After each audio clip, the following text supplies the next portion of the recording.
Good morning. It is 9 o'clock here in Geneva, and so we begin today's Minamata online session, which is a briefing on the amended Annex A of the Convention. My name is Claudia ten Hafe. I'm the Senior Policy and Coordination Officer of the Minamata Convention, and I'm joined today by two of my colleagues, Lara Ognibena, our Legal Officer, and Esa Kutoda, the Senior Program Officer of the Convention, to bring this amendment a little closer to you and to hopefully be able to be ready to answer any questions that you might have for this important chapter in the journey of the Minamata Convention. So as you can see displayed here, we will be doing this briefing 2 times today to try to be of service to as many parties and stakeholders around the world in the different time zones. And with that, let me go to the next slide, just to give you an overview of what we will be covering in our briefing today. Firstly, and this is the focus, is that at COP4 in Bali in March of this year, the Conference of the Parties to the Minamata Convention took a decision, which is Decision 4.3, and in that decision, by consensus, decided to amend Annex A, which is on mercury-added products for phase-out. This annex, as you will know, is composed of 2 parts. Part 1, where there are products listed for phase-out, and Part 2, where there is 1 product listed, namely dental amalgam, for phase-down measures.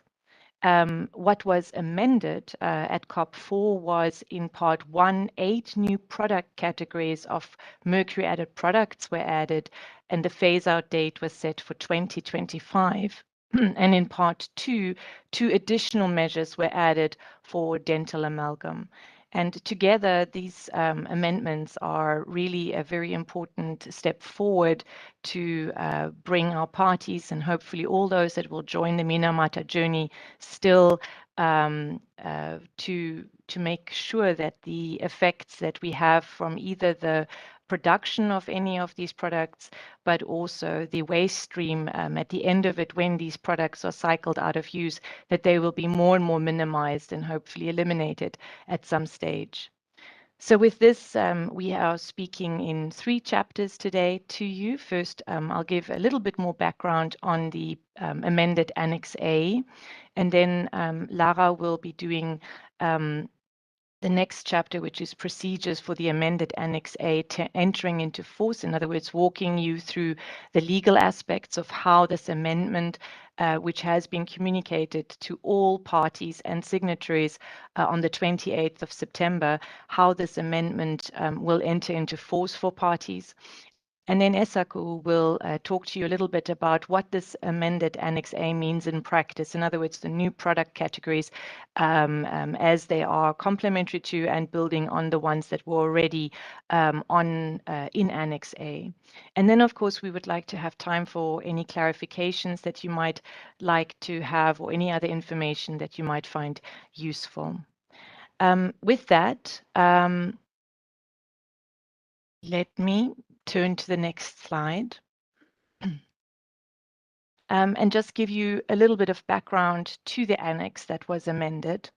And indeed, the next slide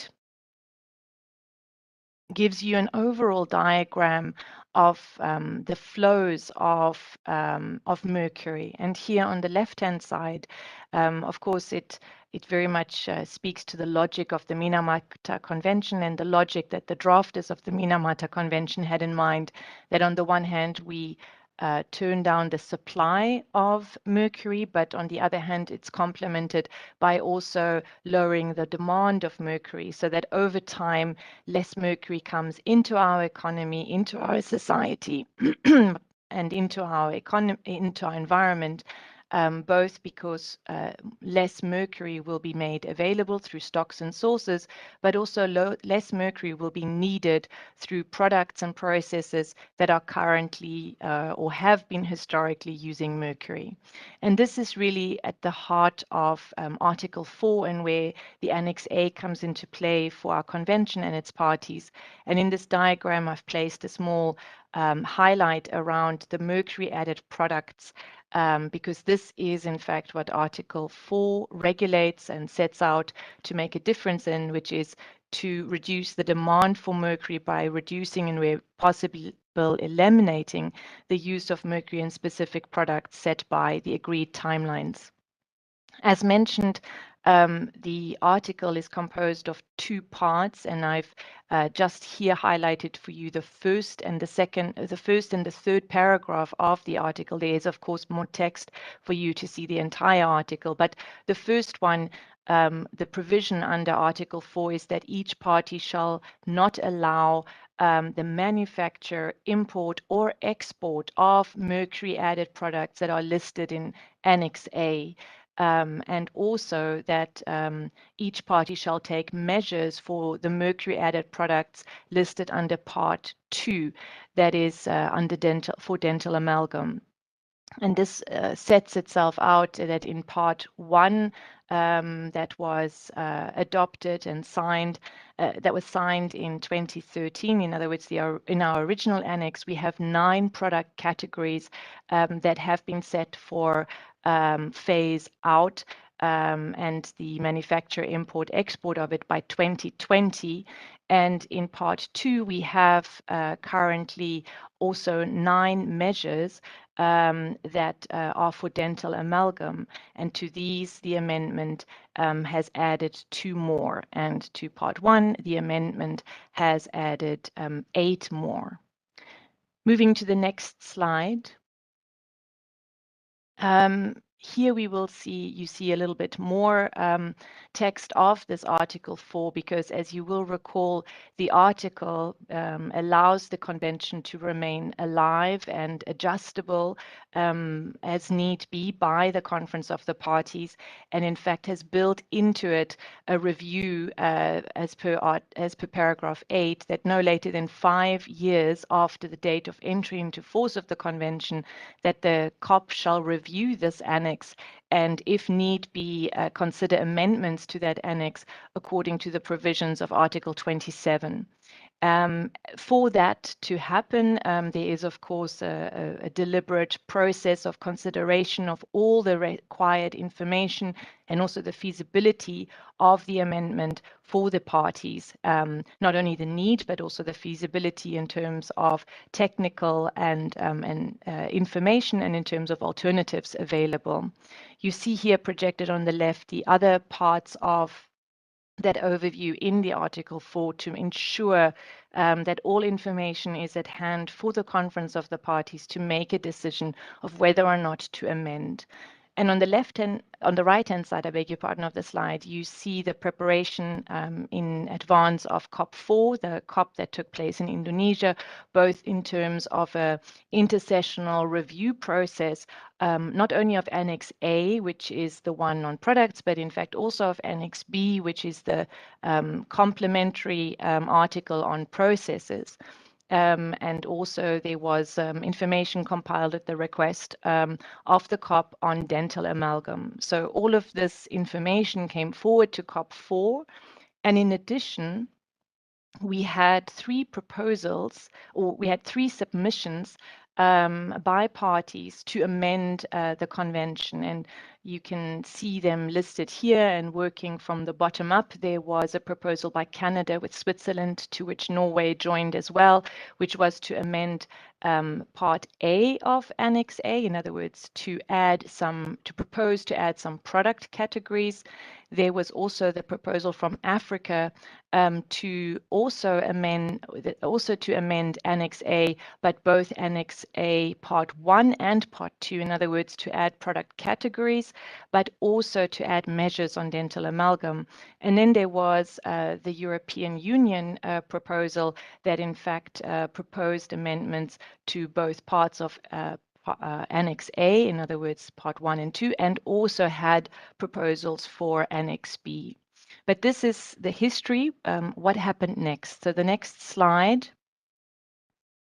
At COP4, among following very, very careful and intense deliberation that also was preceded by briefing sessions and other things beforehand, the COP decided by consensus to amend Annex A to add, as we indicated, 8 product categories under Part 1, to add 2 additional measures under Part 2. And it was also still looking at a further 4 product categories and had agreed on the product categories, but not yet on the date. So in other words, the decision that was taken at COP4 is both a very good step forward in that an amended Annex A has been agreed on by consensus, but also that the COP found a way for product categories where there was a lot of like-mindedness on, not yet full agreement on in terms of the feasible deadline by which they should be outphased, for those to be put forward to COP5, which is upcoming, of course, in just over a year's time here in Geneva, COP5, and those are listed in the bottom table that you see on the left-hand side of the slide. I understand that maybe the table, let me put this way, that the tables on the right-hand side are probably not legible, but there are all the links to how the annex is put together. So let me just stop here for a moment to explain that the decision, the COP 4.3 decision, lays out the product categories that were added, and it also lays out the steps to be taken in advance of COP5, which is to consider all relevant information so that COP5 can consider the other product categories that were not agreed on in terms of date at COP4. What we have done subsequent is to take the original Annex A and to add the product categories in gray shade. And that's why I have given you illegible, I admit, illegible picture of both the Part 1 and Part 2 of Annex A on the right side of the slide, but just to show you how the product categories have been integrated into the new amended Annex A, and they have we have made them in gray shade so that it's obvious to everybody which are the new product categories and new measures for Part 2. Of course, over time we will no longer be shading it gray, but the defining part will be that you can see that all the products in Part 1, all the original products, their phase-out date is 2020, whereas the phase-out date of those products that were added at COP4 is 2025. For your ability to trace all of the steps that this has taken, you have access to the decision on our website, and the link is in this presentation, which will be made available. And you will also have, access to this additional document to that decision, which gives you the now amended Annex A in overview. Going to the next slide. I would like to hand over to my colleague Lara, who will walk you through the procedural aspects for entry into force. Thank you. Thank you, Claudia, and hello, everyone. My name is Lara Ognebene. I'm a legal officer with the Secretariat, and I would like to introduce a few slides on the procedure for entry into force. We can move to the next slide, please. So pursuant to paragraph 4 of Article 26, the Secretary General of the United Nations, acting in his capacity as depository, has issued a communication following the adoption of the decision at COP4 on the review and amendment of Annexes A and B to the Convention. The communication, including the texts of the amended Annex A in the 6 UN languages, was posted on the 28th of September 2022 on the UN Treaty Collection website, and it's available at the link that you see on the slide. Therefore, and pursuant to paragraph 4 of Article 27, amendment two annexes to the convention shall enter into force for a party on the expiry of 1 year from the date of communication by the depository. So in this case, 1 year will be on the 28th of September 2023. This is so except for any party that, pursuant to paragraph 3b of Article 27, has notified the depository in writing that is unable to accept the amended text. Also, for any party that made a declaration with regard to amendment of annexes in accordance with paragraph 5 of Article 30, in which case any amendment shall enter into force for such a party on the 90th day after the date it has deposited with the depository its instrument of ratification, acceptance, approval, or accession with respect to the amendment. So there are three scenarios here. The first one, where no action is required for parties that have not submitted a notification of non-acceptance to allow entry into force of the amendment. For those parties who submit a notification of non-acceptance, entry into force will be suspended until such notification is withdrawn. The depository shall without delay notify all parties of any notification of non-acceptance received. A party may at any time notify the depository in writing that it withdraws a previous notification of non-acceptance in respect of an amendment to an annex, and the annex shall thereupon enter into force for that party. And for the third scenario, any party can make a declaration in accordance with paragraph 5 of Article 30. And we have so far received 16 declarations from parties, and the list is available on our website. And for those parties, the amendments will enter into force on the 90th day after the date the party has deposited with the depository the instrument of ratification, acceptance, approval, or accession with respect to the amendment. We can move now to the next slide, please.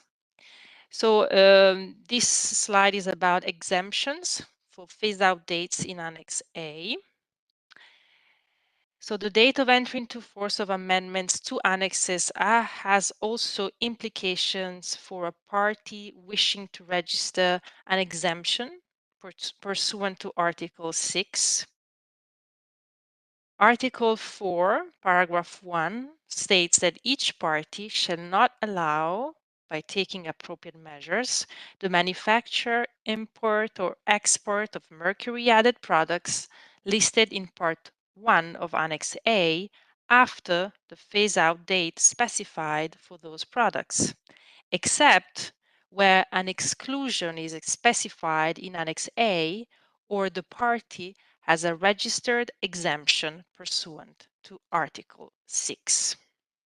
So if we look at Article 6, paragraph 1b, it states that parties may register for one or more exemptions from the phase-out dates associated with any mercury added product added by amendment to Annex A. You will find on our website formats to be used in registering for exemptions for the phase-out dates listed in Annex A that were adopted at COP1, should you need more guidance on this matter. And I have added the link in the slide. Next slide, please. So further on exemptions, parties shall notify the Secretariat the exemption registration in writing no later than the date upon which the applicable amendment enters into force for the party. So as mentioned earlier in my first slide, this date can be either within 1 year after communication by the depository of the adoption of the amendment to the annex in the absence of a notification of non-acceptance under paragraph 3b of Article 27, or upon withdrawal of a notification of non-acceptance under paragraph 3b of Article 7, or 90 days after the date of deposit of the instrument of ratification of the amendment for those 16 parties who have submitted a declaration according to paragraph 5 of Article 30. A note here that pursuant to paragraph 2 of Article 4, parties may indicate at the time of ratification or upon entry into force of an amendment to Annex A for it, that it will implement different measures or strategies to address products listed in Part 1 of Annex A. The United States is the only party who has notified its decision to use this alternative at the time of ratification. Next slide, please. This is my last slide, which sum up or recaps a bit the timeline that I just explained for entry into force. We have, as I mentioned, the depositories notification, which was posted and issued on the 28th of September this year. Within 1 year, so between the 28th of September 2022 and the 28th of September 2023, there is a possibility for parties of notifying non-acceptance. On the 28th of September 2023, entry into force of the amendment will happen, except for parties who made a declaration under paragraph 5 of Article 30, in which case these parties can ratify the amendment. And an entry into force will be 90 days after such ratification, accession to the amendment. And here I've included also in the timeline COP5, which will be held from the 30th October to the 3rd of November. So entry into force will happen before such date. A quick note at the end of the slide to say that parties shall notify the Secretariat any exemption registration in writing no later than the date upon which the applicable amendment enters into force for the party. I will stop here. Thank you very much. And I will move to the next slide where my colleague Eisaku Toda will introduce the information. Thank you very much. Thank you, Lara. So, my name is Eisaku Toda, in charge of the technical and scientific issues within the Minamata Convention Secretariat, and I am presenting some technical information on the amendment. What does it really mean in practice? As Claudia said, all the technical information on the availability, feasibility, and the impact of alternative products were prepared in the uh, in the intersessional work before COP4 and submitted by parties. These pieces of information was circulated 6 months before COP4 and is available as COP document. But purposely, it's quite challenging for you all to go through all these documents. So I took the essence of some technical information on these documents. So our thanks go to the parties and experts who provided the information. Next slide, please. The first product category in the amendment is fluorescent lamps. Lamps are one of the most visible in Minamata Convention. So, and what this means is that you will not see most of compact fluorescent lamps in the store after 2025. Annex A includes different types of lamps, fluorescent lamps, and mercury vapor lamps. And this is about fluorescent lamps. Fluorescent lamps needs mercury, and there's no fluorescent lamps without additions of mercury. There are different kinds of fluorescent lamps. One is compact fluorescent lamps, another is linear fluorescent lamps. And this is about compact fluorescent lamps. And this is about CFLI, which means the compact fluorescent lamps with integrated ballast. And ballast means a device to control electron current. So basically, CFLI means the fluorescent lamps that you can put into a light bulb sockets without worrying about the uh, uh, device called ballast.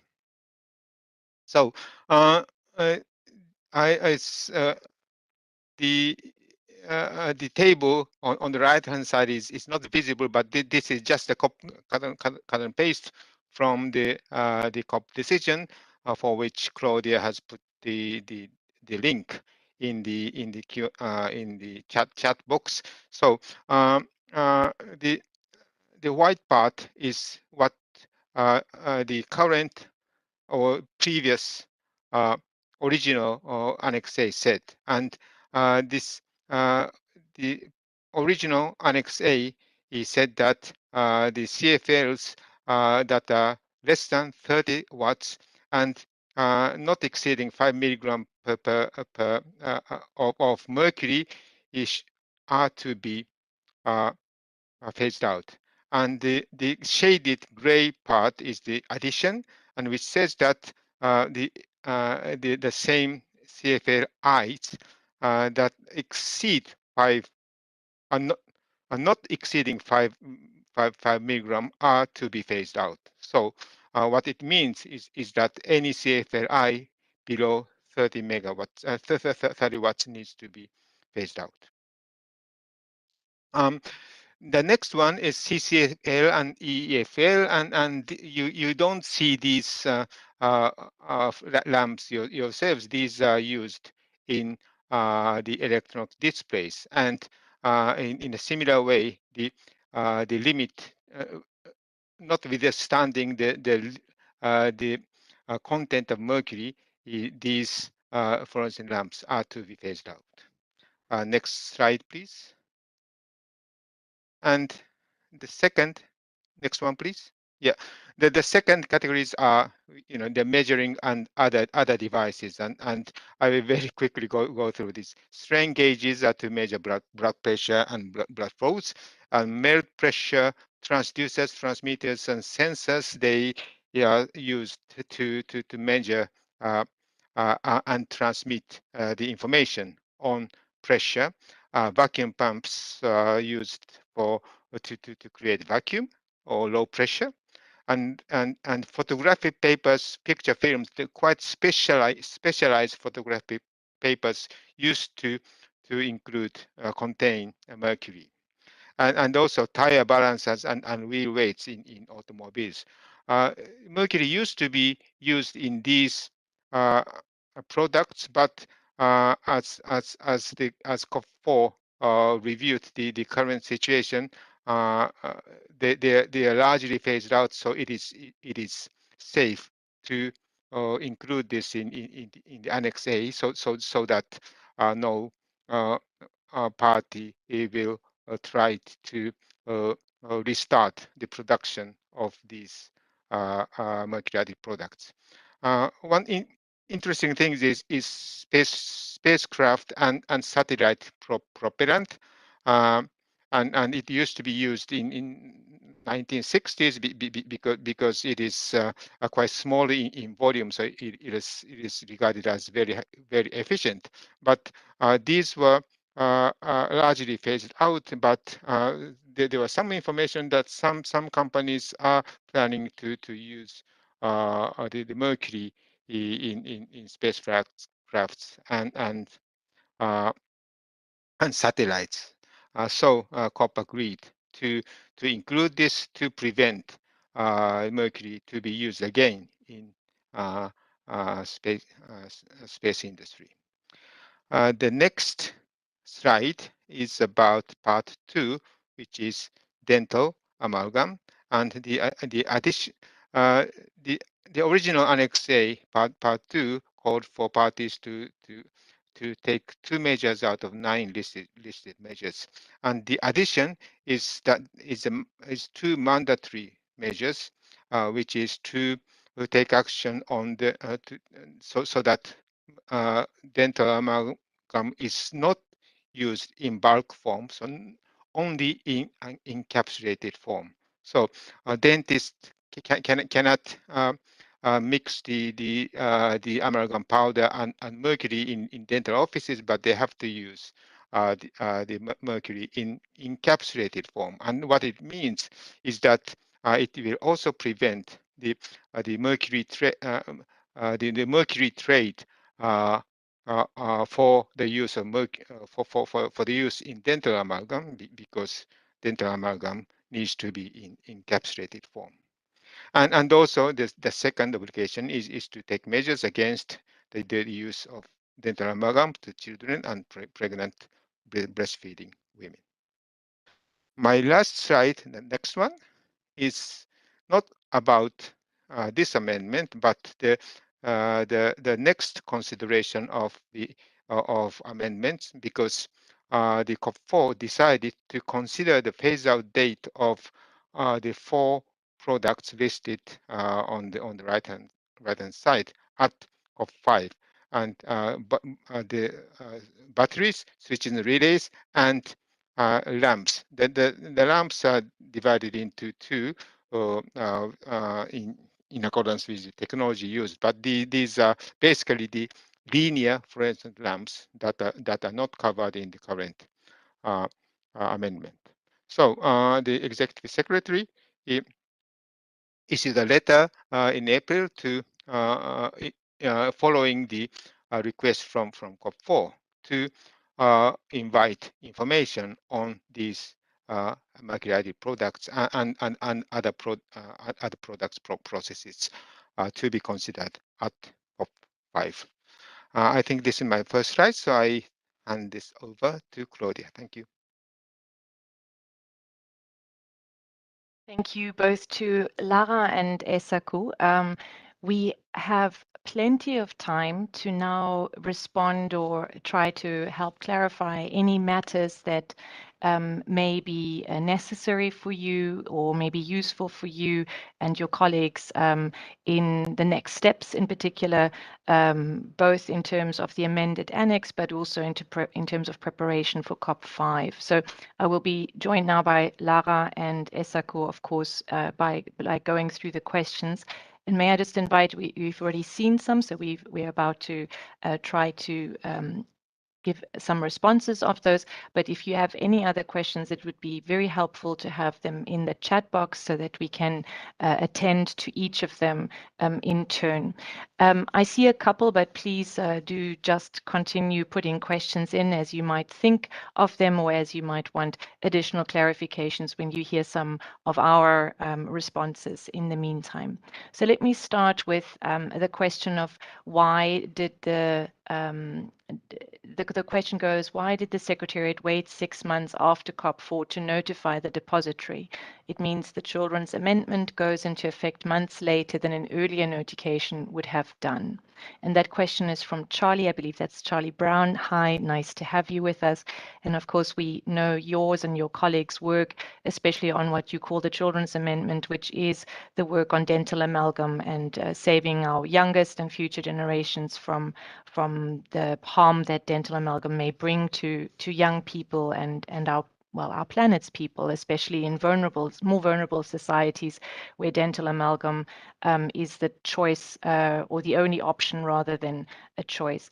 But let me respond with clarity, I hope, to Charlie's concern in 2 parts. The first is to explain that any amendment to a convention or any of our COP documents, first of all, go through editing processes and verification processes to ensure that the language is succinct and correct, and also that it is fully translated across all 6 UN languages.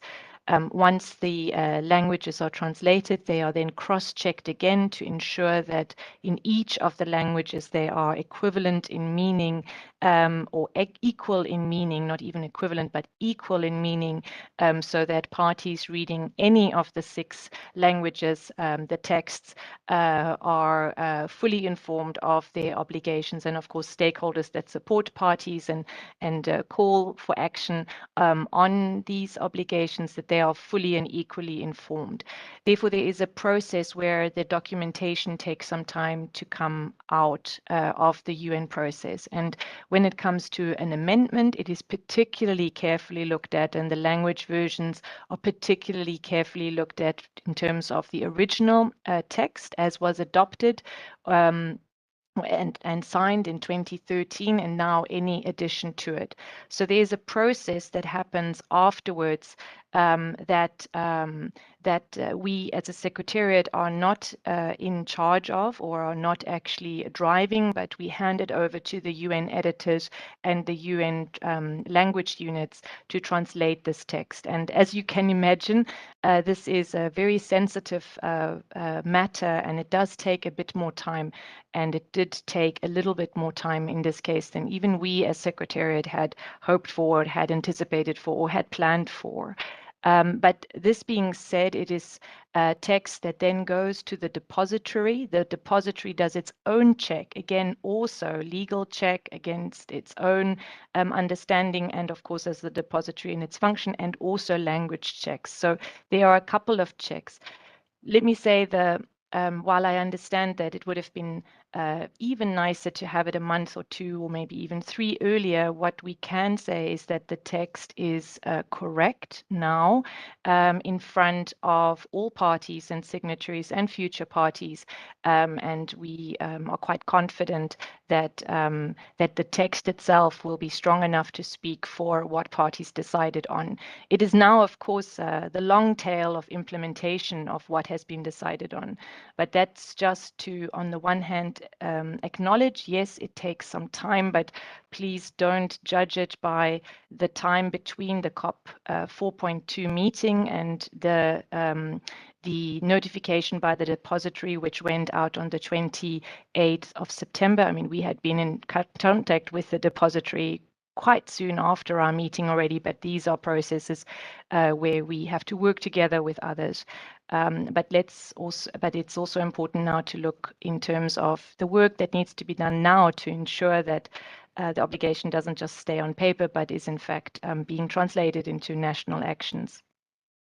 I hope that has given you some background and not made you too worried about this. We fully understand that, of course, many want to get to work as soon as possible. I also see a question from Javar, and I'd like to ask Lara to help on answering that one. Javar was asking, what is required from parties before the 30th of October? Javar, just for clarification, we were speaking of the 28th of September 2022, that's this year, as the date of the depository notice, and so then there's a 1-year cycle that Lara will explain afterwards. So we are not completely sure why you picked the 30th of October. If you would like to just add that in the chat, or if it was just perhaps a misunderstanding, but either way, unless you meant the 30th of October 2023, which is the first day of the COP, if that didn't, so let me first hand over to Lara to explain just in terms of the timelines beforehand. And then if your question is also about the 30th of October, the start of COP5, we will return to that question afterwards. Please, Lara. Yes, thank you very much. So in terms of actions needed to allow entry into force for parties who who have no intention of notifying non-acceptance, no action is required. So for those parties, entry into force will happen 1 year after the date of notification of the depository, which is on the 28th of September 2023. The only action required is if the party decides to submit a notification of non-acceptance. And in that case, entry into force will be suspended until such notification is withdrawn.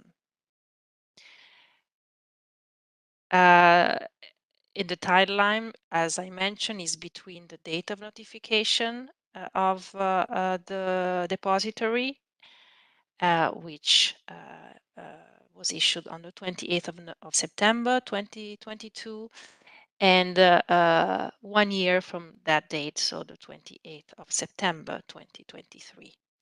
I mentioned that COP5 will start on the 30th of October next year, meaning that by then entry into force will already have happened for those parties who will not submit a notification of non-acceptance.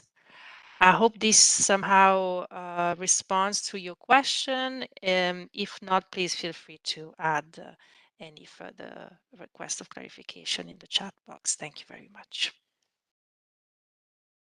Thank you, Lara. And can I also add that if Java meant the 30th of October 2023, what of course, in addition to the explanation by Lara in terms of entry into force for some parties that may still need to do certain things at the national level of passing legislation or of getting approvals for this amendment, for all parties, it is now a matter of getting prepared to make this amendment a national measure or make this amendment alive in their national context. So for those parties that may need to review some legislation to ensure that even these product categories are covered, they may need to look at their legislation or regulatory processes or other processes that they use.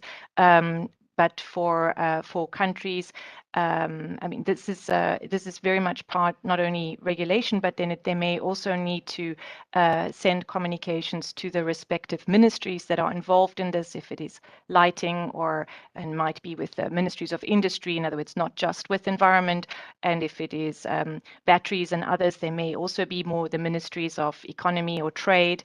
And for those, the amendments that are relating to the health sector, of course, I would imagine that your focal points, your Minamata focal points, would now be very much in contact also with your health ministry to ensure that the internal processes amongst different ministries in countries are informed of the obligation that is forthcoming once this amended annex or the amended parts of the annex are in force. So there is work at the national level very much to ensure to be prepared for the time of entry into force. I would also like to just recall Esaku's very last slide, and also what I mentioned in mine, that the Conference of the Parties also identified 4 additional product categories, but have not yet decided on the dates. So there is a little bit of intercessional consideration that parties at their own level and with each other and would need to have in terms of what to get prepared for the next COP. So Esaku, would you maybe like to just spell that part out again? Because yes, with the last slide, this one, please, Esaku, if you could just speak a bit to this work as well. Thank you. Thank you, Claudia. And yes, before going into this, I'd like to mention Roger's question, what is the tool to follow the new amendment application by the parties? And I think I forgot to mention that the COP4 requested the secretary to work on the updating the reporting format to capture the measures taken on the amended measures. So the measures, the country measures will be followed up in the next national reporting cycle under Article 21. So and then back to this work, the COP4, in addition to agreeing on the amendment, they noted that these 4 or product categories will need more consideration in order to add this to the annex. So they decided to consider the phase-out dates of these products. Basically, for batteries, it is to currently the 2% limit applies to certain types of batteries, bottom zinc, silver oxide batteries, and bottom zinc, zinc air batteries. These two types, and to include these batteries irrespective of the mercury contents. And also for switch and relays, there are exceptions on the high accuracy things, but the proposal is to include switches and relays irrespective of whether it's very high accuracy and so on. And for linear process lamps that were not included in the current amendment, this is to phase out the certain or most of the types of linear fluorescent lamps, irrespective of the mercury content. So the phase out dates are in candidate phase out dates are in square brackets, and the COP5 is expected to start discussing based on this this decision from COP4, and the COP4 also requests the Secretariat to invite parties to submit information on these products so that the COP5 can consider these matters with sufficient technical information about the availability, feasibility, and economic and health environmental impacts of the alternatives. And the deadline for the information that we specified in executive secretary's letters is the end of this year. So we very much look forward to receive such information, and we will so that we can uh, transmit these pieces of information to the parties. Thank you. Thank you very much, Esako. So this slide with the deadlines is important in terms of future work, but let me just say that, of course, it is the work in the time right now to start giving meaning to the amendments in preparation for when they would be coming into force for the majority of our parties, which would be 28th of September 2023. We have more questions, and I thank all of you very much for them. I will group some. I would like to recognize the contribution from Lisa on dental amalgam, also from Michael from Zambia, to also on dental amalgam, and it was also echoed by Sidika that dental amalgam in Michael and Sidika point out that dental amalgam, Michael for Zambia, was stopped 22 years ago in government hospitals, and very much also with the help of the important stakeholders involved, meaning that in Zambia we do not need, he writes, dental amalgam coming into Zambia, but we need an import ban. What can help Zambia in this regard? This is a very important question. Let me also just group with this Sidika's comment and Lisa's comment and offer some reflections, and if there are additional ones from Lara and Esaku, they will add as well. Lisa had pointed out that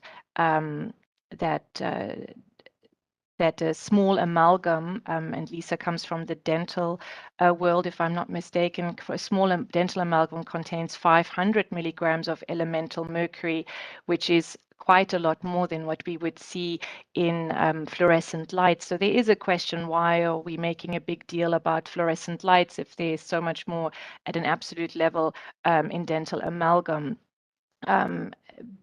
and I can feel the passion for the protection of people and planet, of course, in her comment, because the ultimate aim of the convention is to protect people and planet. And then there's another question, or there's also a comment from Zadika about the region that in Bangladesh and Nepal, phasing out of dental amalgam has progressed also quite strongly for children and mothers, pregnant mothers. So these are a bundle of questions around dental amalgam, and I'd just like to offer the following observations.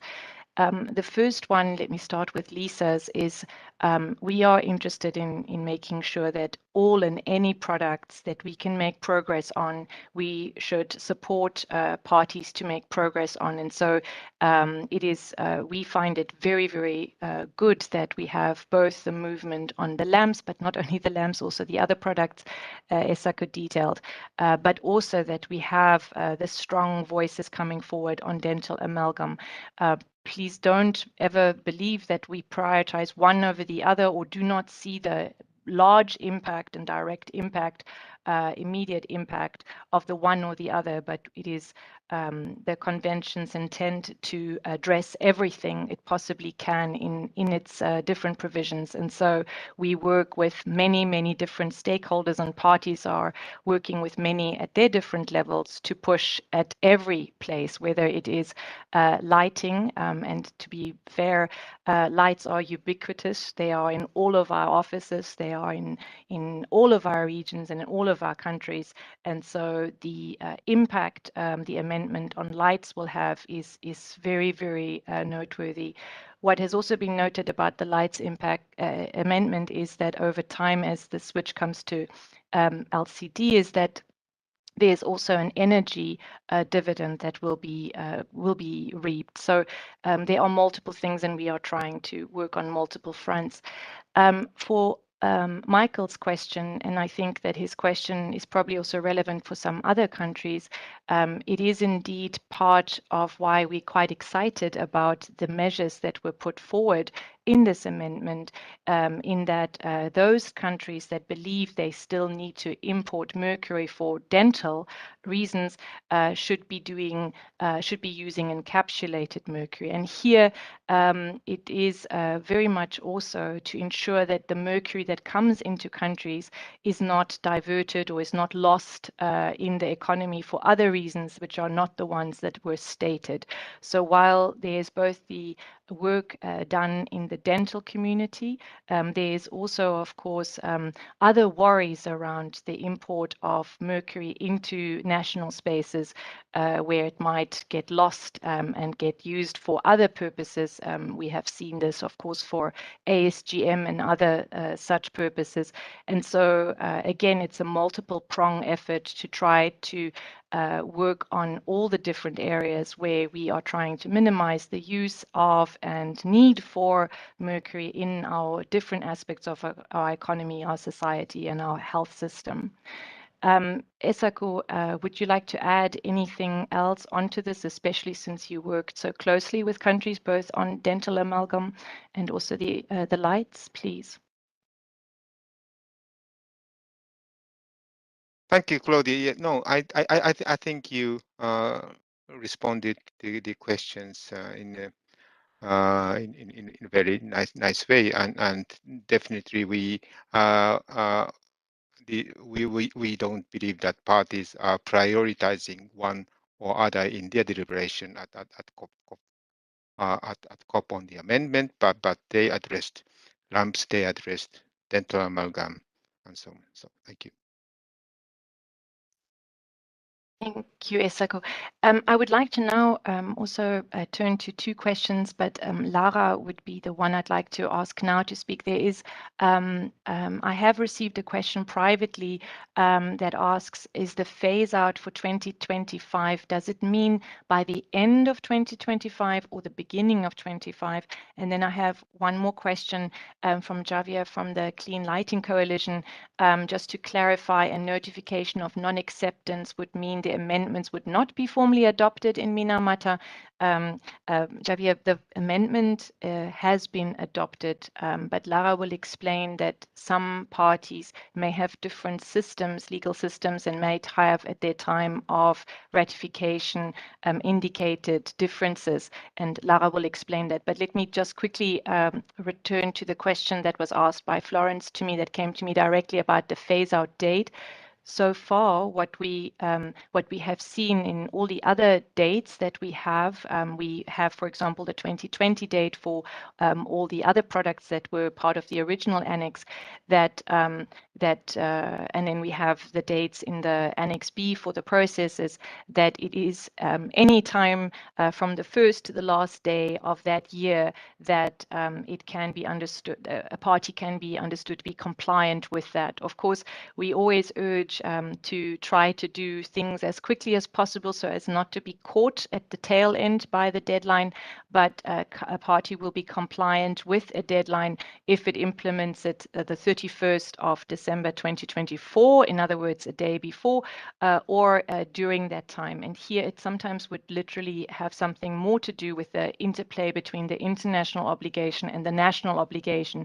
So again, we just urge parties and stakeholders to work for the earliest possible preparation for it so as not to be caught at the end. There is always more to do than we expect. So this applies to all spheres of work, probably perhaps even all spheres of life, but it certainly also applies to getting prepared for an amendment. But with that, Lara, may I ask you just to clarify that even though, of course, this amendment was adopted by consensus by all parties, by the COP, by the Conference of the Parties at COP4, there may be some differences for a limited set of parties, and that is what Lara was explaining earlier. But please, Lara, over to you. Yes, thank you, Claudia. So as you already mentioned, a notification of non-acceptance has no effect on the adoption of an amendment to annexes. So the Annex A was formally amended by COP4. What it means is that for those parties who have submitted a notification of non-acceptance, entry into force will be suspended until such notification is withdrawn. This is pursuant to paragraph 3B of Article 27, and it's also called opt-out procedure. Thank you very much. Thank you, Lara. We have 3 more minutes to go, and I do see a couple of other things, but let me just, in the last moments, if there's an urgent question, please try to put it in immediately so we can try to still cover it in the last 3. But what I still have on my list is a comment by Graham Monroe-Hull on GEF projects. And he mentions a specific project in Eastern Africa on amalgam that he has concerns about as there is work ongoing or projected to be starting in Senegal, Thailand, and Uruguay about that. That is thank you for your note and alert on that. There was also another question about, can the Secretariat include NGOs in GEF projects? I would like to just clarify here that the Secretariat is not directly involved in the how GEF projects are set up. What happens is that the GEF works with implementing and executing agencies that then work down at the national level with the stakeholders. I would like to say, Michael, to you or to any others that are interested in specific GEF projects and their impact in those national settings, that all GEF projects seek to include stakeholders at the national level. So if there is a very specific item that you are aware of, we could try to help you identify which agency is working on it, and you could try to contact them. But there is also actually an active reach out at the beginning. I would also like to just take a moment just to come back to Roger's question. What is the tool to follow up the new amendment application by parties? Let me just clarify quite specifically that the most important tool that we have in Minamata to look at how parties are faring to implement their measures is, of course, national reporting. And national reporting happens on a 2- and 4-year cycle, but it's only in the 4-year cycle that Article 4 provisions are reported on. And so we have just had the completion of the last 4-year cycle in 2021, and this coming COP will be looking at the results of all the responses received. And in the meantime, you can already look at the reports that I have uploaded. We have 90% of our parties have submitted their reports, which we are extremely excited about. But the new product categories that have been added would only be added to the next reporting cycle, and it would only be from then onwards that countries would actually report on that. So that will then also be put into the reporting format. And of course, we are already updating our reporting guidance with that in anticipation. I hope that has clarified all the questions that you have raised. And we see, again, a lot of course, hope for the dental amalgam work to go forward in its steps by step to ensure that, of course, this particular product is only responsibly, if at all, used in the different contexts, as there are alternatives available. With that, I don't see any other question, but should you have any other, or if something comes up afterwards, please don't hesitate to reach out. We will make this presentation available. And if you'd like to see us again, we'll be here again this afternoon at 3 o'clock to give the exact same presentation. Thank you for your time. And as always, stay well. Thank you. Thank you.